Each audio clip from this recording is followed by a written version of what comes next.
చిన్న ఇంజెక్షన్ ద్వారా మోకాలు మరియు నడుము నొప్పులకు దీర్ఘకాలిక పరిష్కారం. డాక్టర్ ప్రకాష్ గుడిపూడి. సంప్రదించండి. Allides pain and pain management centre, Hyderabad. YCP rebel ఎమ్మెల్యేలు ఈరోజు స్పీకర్ ముందు హాజరయ్యారు. అనర్హత వేటుకు సంబంధించి ఆయన ఇచ్చిన ప్రసాదరావు ఇచ్చిన ఫిర్యాదు నేపథ్యంలో హాజరయ్యారు. ప్రస్తుతం ఉదయగిరి ఎమ్మెల్యే మేకపాటి చంద్రశేఖర్ రెడ్డి ఉన్నారు. సార్, మీరేమి సమాధానం ఇచ్చారు? మిమ్మల్ని అనర్హత వేటు వేయాలి, మిమ్మల్ని డిస్క్వాలిఫై చేయాలనేది ప్రధానంగా స్పీకర్ ఫిర్యాదు చేశారు. స్పీకర్కి మీరు ఏం చెప్పారు? మీ మీద అనర్హత వేటుకి సంబంధించి ఎలాంటి నిర్ణయం తీసుకున్నారు? ఈరోజు స్పీకర్ గారు విచారణకు రమ్మని మాకు నోటీస్ ఇవ్వటం జరిగింది. ఆ నోటీస్ ప్రకారం వచ్చాము.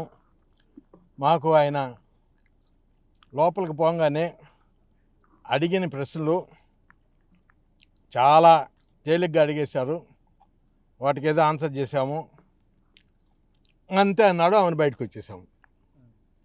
అదే జరిగింది. కానీ ఆయన మీరు ఇచ్చినటువంటి నోటీసులో వివరాలు లేవు, మాకు వివరాలు కావాలా అని మేము 3 లెటర్స్ ఇచ్చాము. వాటికి మాకు అక్నాలెడ్జ్మెంట్ ఇవ్వమన్నాము. అది లేట్గా నేను అదే చేస్తామని అక్నాలెడ్జ్మెంట్ కూడా ఇవ్వలేదు. ఇస్తామన్నారు. రామనారాయణ గారు అడిగితే ఇస్తామన్నారంట. అది ఎప్పుడు ఇస్తారో ఎప్పుడు పంపిస్తారో అనేది కూడా తెలియటం లేదు. ఇప్పుడు ప్రస్తుతం కూడా రామనారాయణ గారి విషయాలని చెప్పారు. దాని ప్రకారం మాకు అందరికి కూడా నలుగురికి అదే జరుగుతుంది. ఖచ్చితంగా మేము వాళ్ళు ఏం చెప్తే దానికి మేము బదులై ఉంటాం. అంటే సార్, మీరు పార్టీ 4 సార్లు ఎమ్మెల్యే గెలిచి సీనియర్ ఎమ్మెల్యేగా ఉన్నారు. అంటే అనర్హత వేటు మిమ్మల్ని ఆల్రెడీ పార్టీ సస్పెండ్ చేసింది. మీరు పార్టీకి సంబంధించి వ్యతిరేక కార్యక్రమాలు చేస్తున్నారు, పార్టీ మీద విమర్శలు చేస్తున్న ఉద్దేశంతోనే అనర్హత వేటుకు ఫిర్యాదు చేశారని ప్రసాదరావు అంటున్నారు. ఇదంతా చెల్లుతుందా సార్? మేమేమి అనర్హత వేటు వేసేటట్లు ఏం చేయలేదు. వాళ్ళు ఊహించుకున్నారు, మమ్మల్ని బయటికి పంపించాలనుకున్నారు, మా టికెట్ వేరే వాళ్ళకి ఇవ్వాలనుకున్నారు. వాళ్ళు టికెట్ ఇవ్వాలనుకున్న వాళ్ళు ఏం మాట్లాడుకున్నారో ఏమో, నన్ను బయటికి పంపించాలనే ఉద్దేశంతో ఆయన చుట్టుపక్కల ఉన్నటువంటి బృందం అంతా చేసిన పని ఇది. మాకు వ్యతిరేకంగా ఉన్నారు. నేను ఎమ్మెల్యే అయిన 2వ సంవత్సరం నుంచి నాకు మొదలుపెట్టారు, ఈయన పంపిస్తాము, నెక్స్ట్ వేరే వాళ్ళని. నా కాన్స్టిట్యూన్సీలో నేను తప్ప ఎవరు గెలవరాయా అని చెప్పాను. 5 తూర్లు ఆయన కలిశాను ముఖ్యమంత్రిని. నాకు టికెట్ ఇవ్వండి, నేను గెలుస్తానంటే నీకు కాదు ఇంకొకరికి, నా గ్రాప్ బాగలేదన్నాడు. ఎవరు గ్రాప్ బాగుందో రేపు చూస్తాము, అది కూడా మీకు అందరికి కూడా తెలుస్తుంది. వ్యూహాత్మకంగానే ఇదంతా వైసీపీ చేస్తుంది అనుకుంటున్నారా? రాజ్యసభ ఎన్నికలు ఉన్నాయి కాబట్టి. రాజ్యసభ ఎన్నికలు ఉన్నాయి కాబట్టి వాళ్ళు వేసిన ప్లాన్ ఇది. దాని ప్రకారం చేస్తున్నారు. అదే మరి భగవంతుడే ఉన్నాడు. ఆ ప్లాన్ ప్రకారం చేసింది. మమ్మల్ని అన్యాయం చేస్తే అన్యాయం ఎవరికి ఎప్పుడు జరగద్దో అది జరుగుద్ది. నెల్లూరు పాలిటిక్స్ గురించి ఏం చెప్తారు? మీ పార్టీకి సంబంధించినటువంటి ఇప్పుడు వైసీపీకి సంబంధించిన అనిల్ కుమార్ యాదవ్ని వేరే మారుస్తున్నారు, రకరకాల ప్రచారాలు జరుగుతున్నాయి. సార్, ఆయన ఎవరిని మార్చుకుంటారో, ఎవరిని పెట్టుకుంటారో, ఏదేదో చేస్తున్నాడు. ఈ ఎంపీలు నాడా, ఆ ఎంపీలు నీడా, ఈ ఎమ్మెల్యే నాడా, ఆ ఎమ్మెల్యే నీడా, మార్చుకొని వాళ్ళ దుంప దించి వాళ్ళందరూ తిట్టేదానికి, వాళ్ళందరూ వ్యతిరేకించేదానికి చేసుకుంటున్నాడు.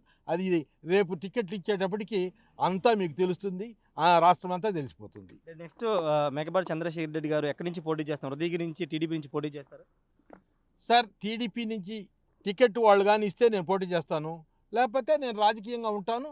నేను చంద్రబాబు గారికి సపోర్ట్ చేస్తాను. మీరు పార్టీలో చేరేటప్పుడు మీకు ఏం హామీ లభించలేదు సార్? నేనేం హామీ ఎక్కడ తీసుకోలేదు. నేను ఇండిపెండెంట్ ఎమ్మెల్యేగానే ఉన్నాను ఇప్పటిదాకా, అదే పద్ధతిలో ఉంటాను. అయితే పార్టీ టికెట్ ఇస్తే పోటీ చేస్తారు. ఎమ్మెల్యే ఇప్పటికి కూడా ఇండిపెండెంట్ ఎమ్మెల్యే నేను అనేది చెప్తున్నాము. చంద్రబాబు గారికి ఇంకా రాబోయే రోజుల్లో ఆయన ఏ డిసిషన్ తీసుకుంటే దాని ప్రకారం ఫాలో అవుతాం. సార్, ఇంకొక విషయం, షర్మిల చూస్తున్నారు. షర్మిల కామెంట్లు, ఆమె ఏపీ పిసిసి అధ్యక్షురాలుగా అయిన దగ్గర నుంచి ముఖ్యమంత్రి మీద, రాష్ట్ర ప్రభుత్వం మీద తీవ్ర విమర్శలు చేస్తున్నారు. మీరు కూడా కాంగ్రెస్ పార్టీలో పనిచేశారు కాబట్టి ఎలా చూస్తారు షర్మిల? సార్, షర్మిలమ్మ చెప్పేటటువంటి మాటలు 100కి 100 కరెక్టు. ఆమె న్యాయంగా మాట్లాడుతుంది.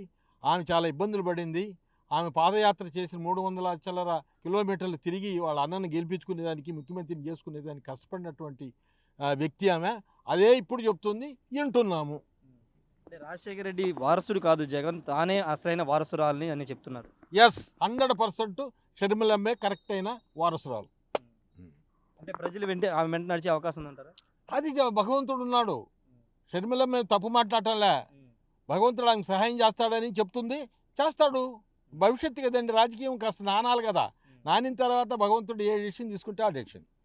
అంటే జలయజ్ఞం సంబంధించి కానీ సాగునీటి ప్రాజెక్టులు అన్నీ కూడా ఎక్కడా పూర్తి చేయలేదు, ఎలా వారసుడు అవుతామంటే ఆమె ప్రశ్నిస్తుంది. అది కరెక్టే. షర్మిలమ్మ చెప్పే ప్రతి మాట కరెక్టే, దానిలో తిరిగే లేదు. అంతే, 100కి 100 పాళ్ళు. Okay sir, thank you. Sir. మొత్తంగా షర్మిల చేసే వ్యాఖ్యలు 100% వాస్తవమని మేకపాటి చంద్రశేఖర్ రెడ్డి చెబుతున్నారు. షర్మిల జగన్మోహన్ రెడ్డి కోసం చాలా తిరిగింది, పాదయాత్ర చేసింది. అలాంటి షర్మిలకి మోసం జరిగింది. అది ఆమె చెప్పే ప్రతి మాట కూడా నిజమేనని మేకపాటి చంద్రశేఖర్ రెడ్డి చెప్తున్నారు. తాను ఇండిపెండెంట్ ఎమ్మెల్యేగా ఉన్నాను, టీడీపీ నుంచి టికెట్ ఇస్తే ఖచ్చితంగా పోటీ చేస్తే నేను పోయినా రాజకీయాల్లో ఉంటాను తప్పించి టికెట్ ప్రస్తుతానికైతే నేను అడగలేదని మేకపాటి చంద్రశేఖర్ రెడ్డి చెప్తున్నారు.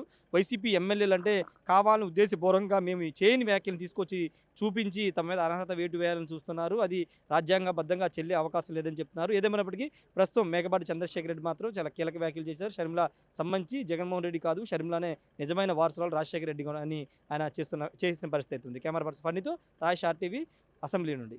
మరిన్ని వీడియోస్ కోసం ఛానల్ ని సబ్స్క్రైబ్ చేయండి, లేటెస్ట్ అప్డేట్స్ కోసం వాట్సాప్ ఛానల్ ని ఫాలో చేయండి అండ్ లింక్ డిస్క్రిప్షన్ లో ఉంది.